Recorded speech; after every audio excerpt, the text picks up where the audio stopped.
Buckle up. You are listening to Musicians and Beyond, where we bring you the backstage info on the life, the lyrics, and the long journeys of the music industry. Mark, last week we had Eliza Smith and Erin Bonney in here, and I have never laughed so hard in my life. I have to agree with you. You know, it doesn't often happen that I laugh that hard without bourbon, but they got it out of us. And they played some great music, and we're some absolutely cool people. Yeah, they're both super talented and do all kinds of things in the music industry, their own production, own songwriting, obviously going out gigging. So make sure you check them out. And if you didn't see or listen to our last episode, make sure you check that out. Eliza Smith and Erin Bonney. So check them out. And today, Mark, what a duo we have today. I've been so excited. We've been waiting for this one. It's been in the queue for a while, trying to make it work, and he's been traveling back and forth doing some things. So it is about time. It is. Ben Durand and Sal Weston. Welcome. Hey, thanks so much for having me, guys. This is awesome. If we didn't get you guys like this week, we'd miss out.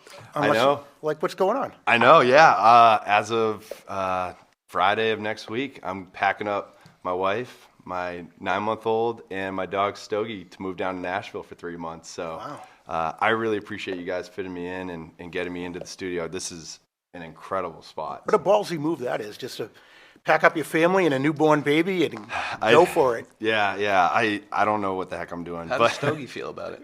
Stogie's going to do just fine. But yeah, no, it's been something that we've been talking about for the better part of a year. And it took a while to kind of grease the skids with my wife to bring her comfort level there. But we have such a great support system down in Nashville. She's been, honestly, my rock and my biggest supporter through all of this. And she knows how much of a challenge it is to collaborate with people living in Tyngsboro. And being in the heart of Nashville with thousands of the best musicians and songwriters around you out your door is just going to give us an opportunity to get more songs done, write more things, learn a lot. So she's maybe more excited than I am at this point. She's all for it. And oddly enough, I was actually a walk-on at Auburn University. So I played college football, and I've been comparing my upcoming Nashville experience to my football journey because when I went down there for that tryout, I felt so out of place. Like, you see the size of these guys and the speed of them, and you're like, do I even belong here, you know? And for whatever reason, the coaches saw something in me. I think it was probably my arm that got me on the team, not my build or my running ability. But yeah, I'm kind of looking at Nashville the same way. I'm sure I'll have those goosebumps, a lot of nervousness, and then hopefully I settle in as I play more rounds. Well, you mentioned it, and so we've got music, we've got football, we've got a homeboy from Massachusetts going to Nashville. We're going to talk about you walked on at one of the biggest football programs there is. Yeah. I mean, that's incredible. Yeah, it was a crazy story. I mean, I went down to Auburn just to be a normal student. And to be honest, I almost didn't even get into Auburn. So the story starts even before that. I did intramurals for a couple of years, was lighting it up on the intramural field, and a bunch of my buddies were just saying, hey, Ben, you should really give it a shot. But really the turning point was we were playing Texas A&M. We were the worst team in the SEC. We were 3-8 at this point. And Texas A&M was beating that bag out of us. Johnny Manziel putting up 40-something points. And I tell all my buddies in the stands, I go, the next ball that comes through here, I'm throwing it over the Jumbotron. And they're like, all right. So they all disperse. They all talk to the student section. They're like, get the ball to this kid. Sure enough, Johnny Manziel comes down the field. They kick the field goal. Student section gets me the ball. I take 2 steps, and I hum this thing over the Jumbotron. And the entire stadium goes standing ovation going, put him in, put him in. It was wild, literally wild. And so after that, I said, now I really have to give it a go. I started working out at the Tyngsboro youth facility in town, the indoor facility, and was throwing every morning with a buddy. Went down to the tryout. There was over 100 kids there. They took 4 of us, and they took me as a quarterback. That's awesome. So, I played baseball, basketball, football, and also avid in their theater program, which is where my music journey started, singing. So yeah, no, I've been big sports and theater background my whole life. Wow. As a performer, it's going to be pretty hard to get that size audience. Oh, yeah. but it can happen. Hey, you never know. Anything It can can. happen. Yeah. Yeah. You know, we noticed something about you. Every time you play, you have a hat on, and there's a story behind that. Can you tell us a little bit why? And it's always a different hat. Like, what's going on there? Yeah. So my judge, who is probably one of my biggest heroes of all time, he had passed away earlier this year, 6 months after my Nana. So it was a tough year on the Durand, Wasik, and Ricciardi family. But one of the things that I got from my grandfather when he passed was a lot of his clothes, because I was the only one that fits in them in my family, and a bunch of his hats. So I went over to the house that he built with his own 2 hands in Drake, and we were clearing out all of his closets, and I just kept collecting. And it was like every closet you opened, there was another 5 hats, another 10 hats. And I have probably over 50 hats at my house now, and I scrubbed them as best I can. I clean them as best I can, and for the most part, I wear his hats whenever I'm doing something of significance when I'm playing out. We had a really unique bond, him and I, because he was the only one in my family that played football, and he was also the only one in my family who was a musician. He played the accordion. Oh, cool. So I actually have his accordion at my house. I haven't learned to play it yet. Nice. But he's good old poor Polish boy is what he'd say, and playing the polka and whatnot, and he has the accordion. So yeah, we had a very, very special bond. Often your journey began in the theater club. Yeah. What happened there? How did that happen? Yeah. So I haven't always had a good singing voice. Believe it or not, when I started, and Lori Marchese, my music director, can attest to this, in the 6th grade musical, she asked me to mouth the words while I was on stage. I swear, I was passionate, and I was loud. And she literally told me, stop singing during this scene, mouth the words. So from 6th grade to 8th grade, I went from, tree number 3 to the lead of the show. I was Jesus in Godspell, and played other cool roles like Jean Valjean in Les Mis, and Chris in Miss Saigon, and Seymour in Little Shop of Horrors, if you know that show. So I wasn't always, I quickly improved, and I had a lot of help from my friends growing up. So Awesome. That's great. So a lot of your songs, do you write them yourself, or do you write them with Sal, or how does that go on? Yeah, so I write a bunch myself, and actually Sal and I recently have started writing together as well. Just yesterday, he came over to my house. We wrote a new song yesterday, which we're really excited about. Still working things out. We're about 75% of the way there, I'd say. Working title. It's a good title, though. Oh, yeah. Back the tape. Yeah, roll back the tape. Excited about that. But for the most part, I was doing a lot of writing solo. I've recently started doing a lot more collaborations. So one of my best friends, my college teammate, actually, Trent Fisher, is a published songwriter in Nashville. We jump on a Zoom maybe once or twice a month and write. I've made a few other friends from Nashville that I write with. And then in the local area, I've written with a handful of other artists here, like Aaron Wilson, Charlie Chronopoulos, if you know that name. 2 people that would be great for your show, too. Yep. So yeah, a lot of solo writing, but in the past year, I've really picked up writing with other people, too. Last week's guest, Eliza and Erin, we asked them about their collaboration and working together, and they were like, no, we tried writing. It was the most awkward thing that ever happened. We said we'd never do it again, and they walked away.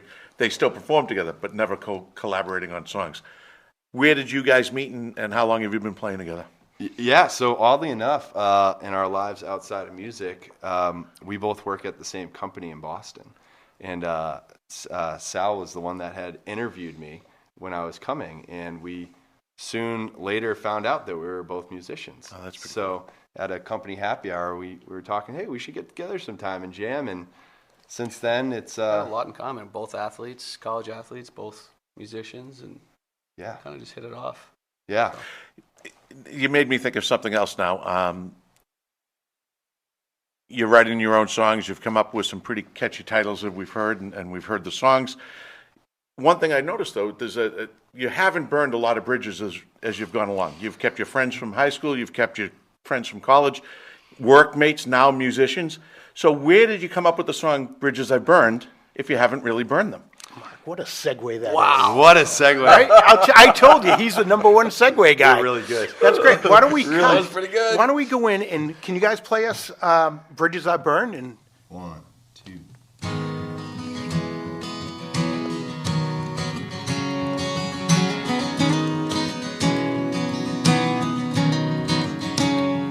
There's been times in my life where I had regrets, moments denied I can't forget, thoughts in my head that break me into things that I said, like I don't need you. I got smoke in my eyes from the bridges burned, I hide that would never return. I got goodbyes till I met you, 'cause here's one thing I could never do: stop loving you.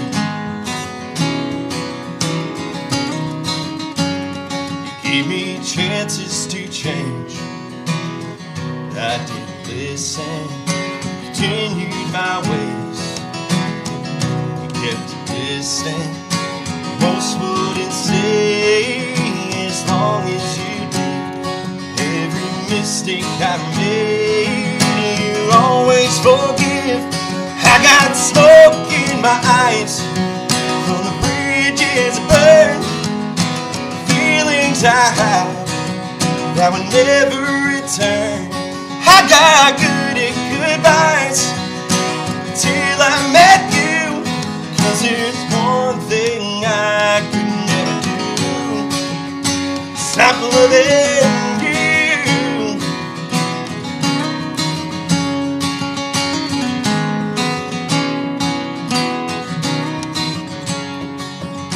I wish I showed how much you meant to me, gave you hope when you didn't believe.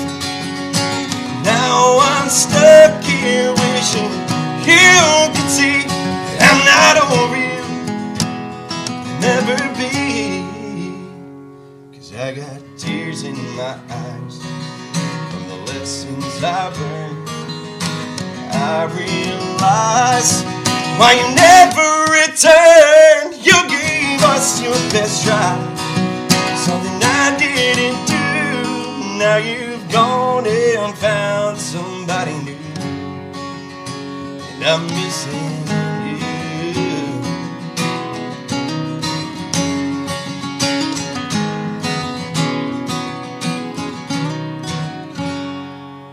Really great song. Tell us about it. Yeah, I mean, oddly enough, that was the second song I had ever written. It was smack dab in the middle of COVID, and you made a good point around, I don't feel like you're the type of guy that's burnt many bridges.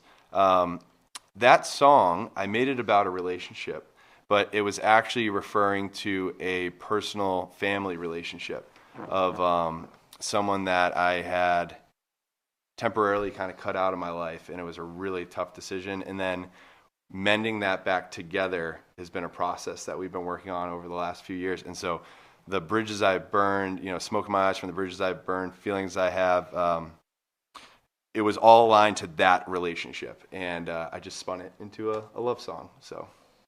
Do you really have an old Mrs. Johnson that lives down the street that needed help with the lights?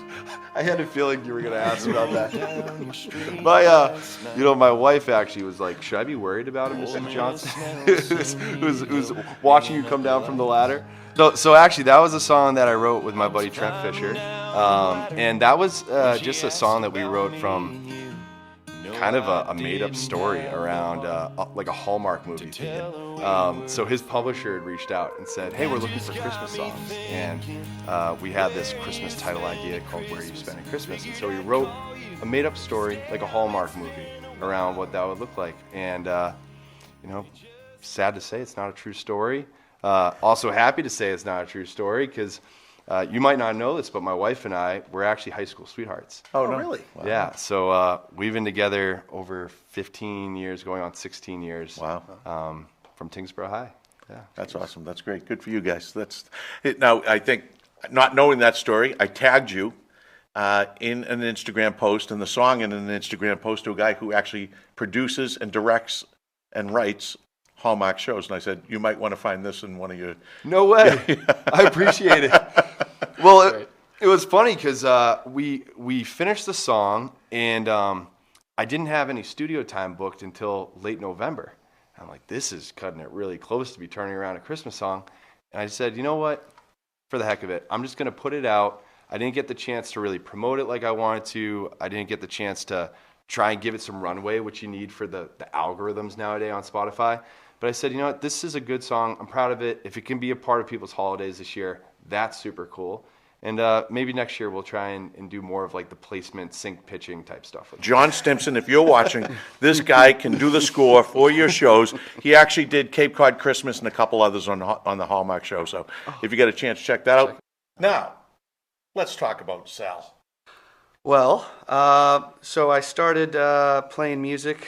Geez, I would say going into college from high school, I always was fascinated with recording music.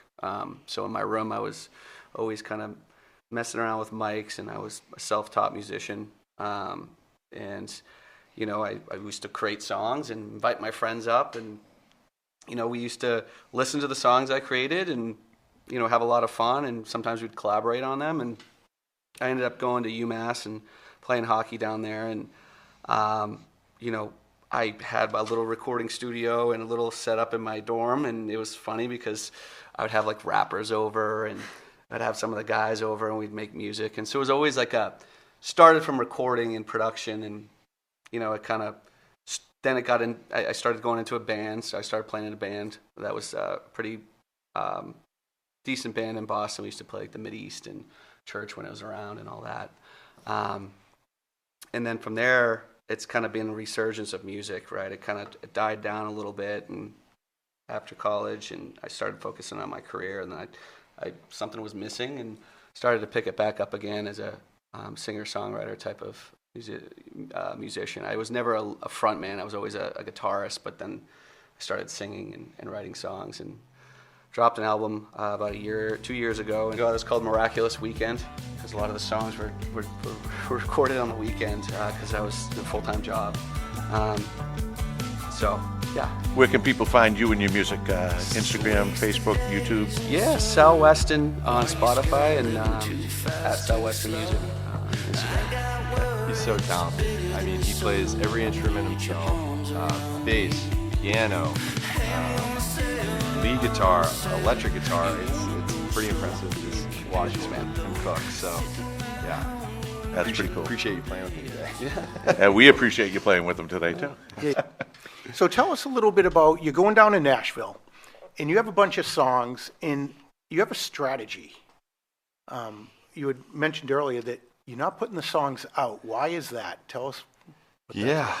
It's a bold move, but we're sticking to the plan right now. So I have a ton of new songs that I've written, and sending that off to this management company that's been interested in signing me. It's been their recommendation with where these songs are right now, that they want to pitch it directly to labels and distribution. And with where these songs are, we feel really good about them, that we're trying to put our best foot forward, which is hard too, because you want to show progress as a musician, right? You want to show, hey, I got new stuff coming in, and it's almost like I was working here, and I'm hoping I can duck down into one of those Boston tunnels and just come up, the other side, with some really cool music that no one's heard. So that's kind of the goal. That's great. You're going to hit us all with a big left-right. That's what I'm hoping for. The funny thing is, you're packing up the U-Haul. You're going down to Nashville right now. You've got your road all mapped out. It's going to be hard because from here down to Nashville right now, there's a lot of snow. I don't know if you've noticed. There has been some snow days lately. I was just going to say that. Like Nashville got snow. They haven't got Nashville snow. got snow, and it's been a while. They get it, but not like up here. And certainly Pensacola, Florida doesn't always get that. But snow days seems to be a theme going on right now.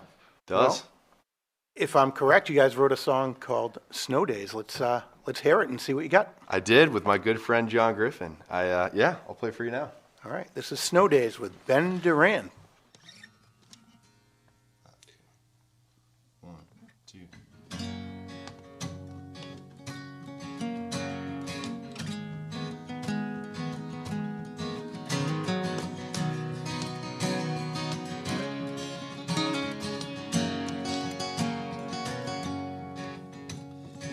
I see that first little flurry of snow coming down. The kid in me can't wait to see it all cover the ground. There won't be no snowballs or snow meant to take up our time. Just you and me, baby, this couch and 2 bottles of wine. Baby, there's no day like a snow day with you. Wrapped up in blankets, that fireplace set in the mood. I'll break out my gifts and show you what 6 strings can do. Baby, there's no day like a snow day with you. The oven's preheated, set it to 375. 12 minutes till close. How should we pass the time? Lost in the moment, your body's my only concern. I ain't gonna rush this, just let them toll house burn. Baby, there's no day like a snow day with you. Wrapped up in blankets, that fireplace set in the mood. I'll break out my gifts and show you what 6 strands can do. Baby, there's no day like a snow day with you. Don't check the weather to see when this storm's gonna end. If we get lucky, tomorrow we'll be stuck again. Baby, there's no day like a snow day with you. Wrapped up in blankets, that fireplace set in the mood. I'll break out my gifts and show you what 6 strings can do. Baby, there's no day like a snow day with you. Baby, there's no day like a snow day with you. Alrighty, Snow Days, a little love song about spending time with his lover during the snowstorm. No better day than a snow day. No better day. True Great story? I mean, as a New England kid, yeah, that is definitely a true story. I don't know if there's any kid in New England who doesn't wake up in the morning when they should be going to school and seeing snow hit the ground and be like, oh yeah, we're staying home today. And now as an adult, it's taken on a whole new meaning. Yeah, with the two right. bottles of wine. Exactly. And the cookies. And the cookies, yeah. Sorry, Toll House. Yeah, no, we that was just a really fun song to write, and a little bit adult content in there. Just kind of making it fun. It's a very unoriginal song title, right? Like Snow Day. That's pretty. But we try to give a really unique twist on what that would be like. Yeah. Well, you did.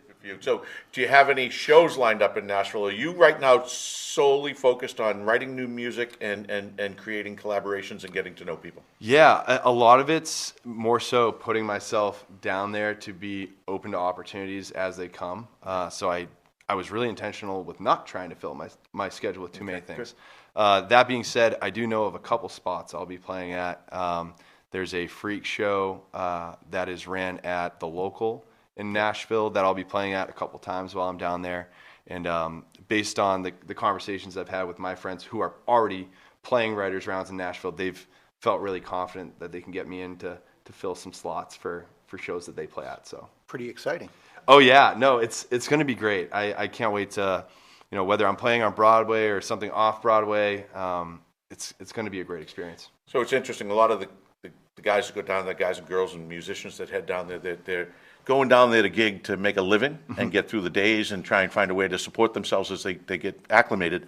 What are you going to be doing to support yourself? Yeah, so my wife and I were both fortunate that we work from home. So I'll be working my full-time tech job during the week. So I'll just be 9 to 5 in it doing that. Is Sal cutting you some slack on the like watching over you? I hope so. Giving you a little bit of room. Turn a blind eye. Yeah, turn a blind eye, I guess. I've been super honest with my manager around my intentions and my dreams with music, and she's been super supportive, which has been really cool. So yeah, I'll be moving down, working 9 to 5, be a dad for the mornings and the early evenings, and then pretty much from 7 to midnight, I'll likely be gigging or writing somewhere. Is kind of the goal. Huh. You're gonna have a full schedule, that's for sure. Oh, we're gonna be packed. Yeah. Did you get the pre-game jitters? Or? There's definitely certain people I write with where I do get the jitters. It's usually with someone I have never written with yet. So like you kind of get intimidated. Like, is this gonna work as well as we hope that it will? And for whatever reason, I don't put a lot of pressure on it. It's like we're here to enjoy each other's company. It's our first time writing. If we write a hit, great. If we don't, let's just make this a fun day together. It's a chemistry thing, right? And that takes time to build. And oddly enough, with certain people, it is in the first write, and you write a great song, and it's like, wow, now you're really excited to go and do it. But I don't knock someone where we have a day and we don't write something great. It's like, just wasn't our day, Yeah. So occasionally we try and learn a little bit about the music industry. Two things that I want to talk about. One, when you go into a collaboration, when you go into a writer's round, are you the type that goes in with a title, or do you already have something worked out that you want to explore? That's a great question. Typically I have a ton of ideas in my notebook. So it could be I have a verse chorus already, or maybe just a chorus or a verse, and or some song titles. I always try and come to a write prepared with something of value to give them.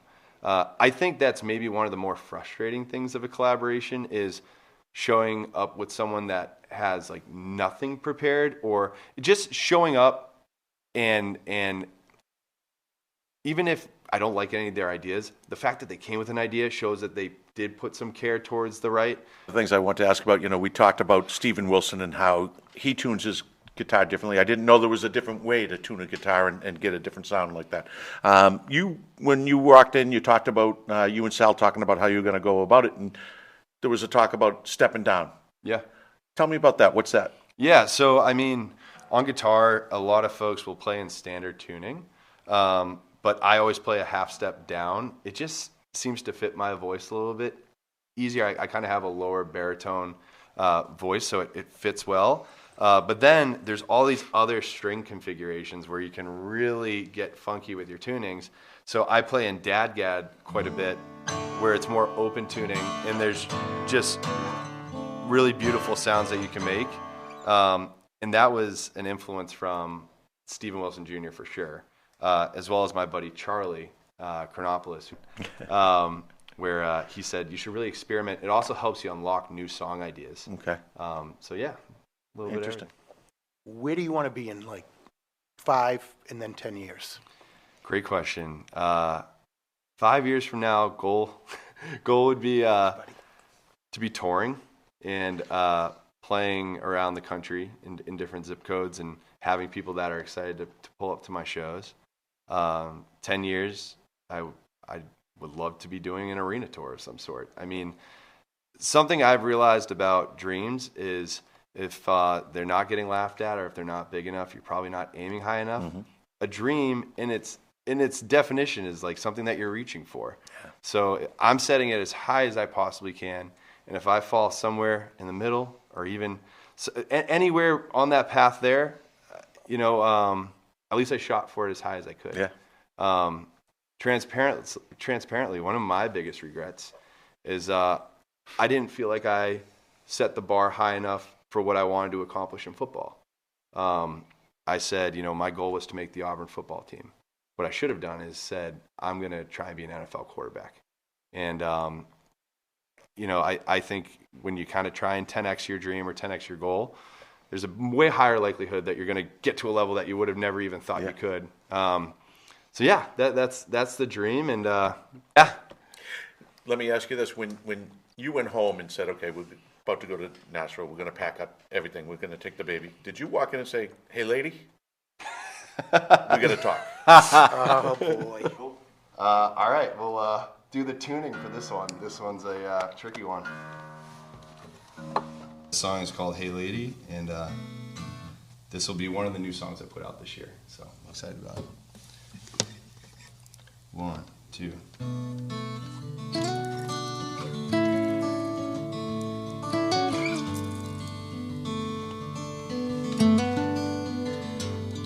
Hey lady, I could use a little help.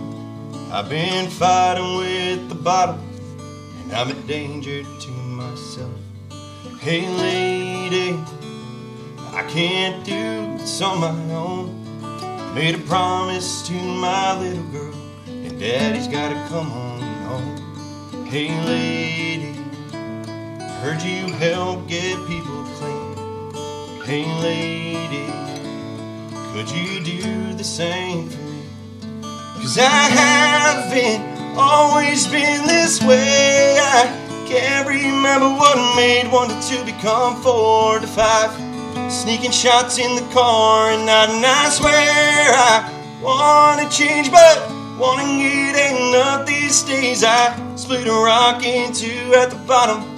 Now I'm looking for the man I've forgotten. Hey lady,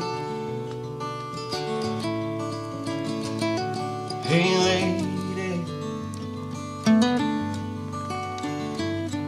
hey lady, can you tell me how long it takes being stuck here in this place? God knows there's a lot at stake, but I got something I gotta make. 'Cause turning 5 doesn't happen every year, and I wanna be right there, making good on the bad I did, being there while she's still a kid. 'Cause I haven't always been this way. I can't remember what made 1 to 2 become 4 to 5. Sneaking shots in the car and I swear I wanna change, but wanting it ain't enough these days. I split a rock in 2 at the bottom. Now I'm looking for the man I've forgotten. Hey lady, hey lady,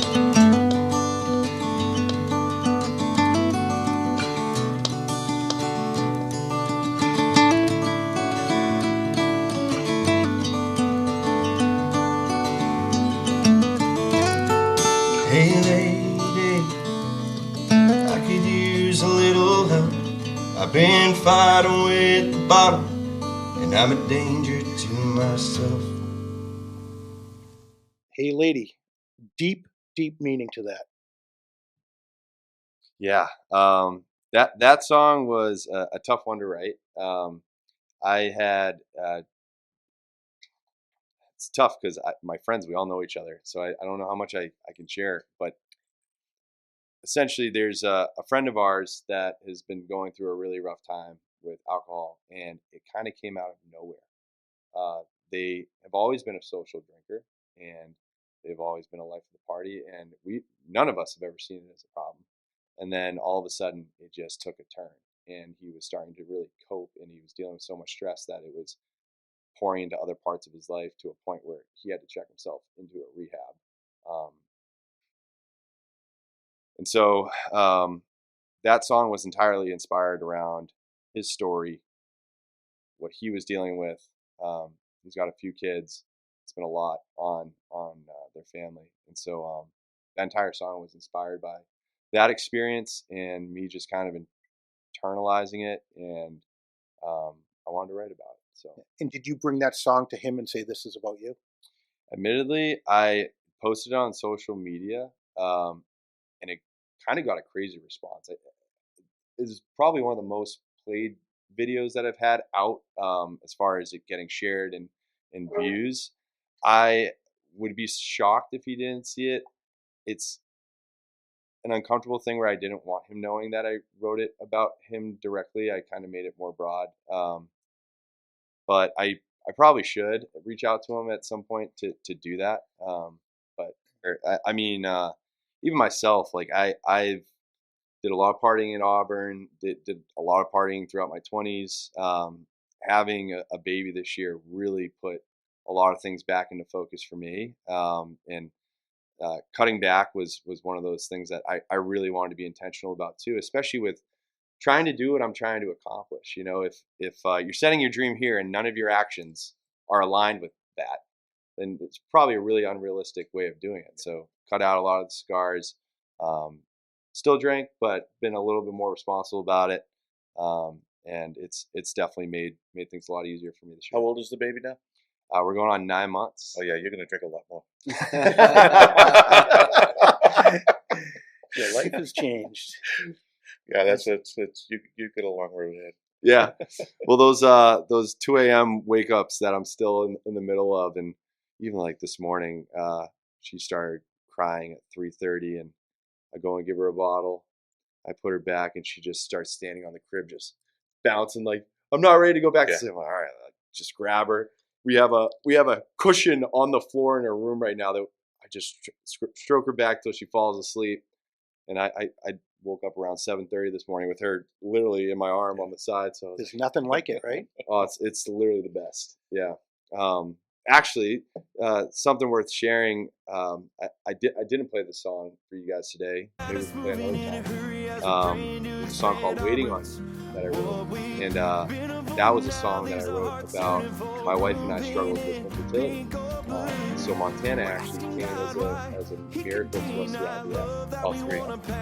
No way. All three are IVF. No way. Wow. Yeah, that's amazing. 20, 18, 16.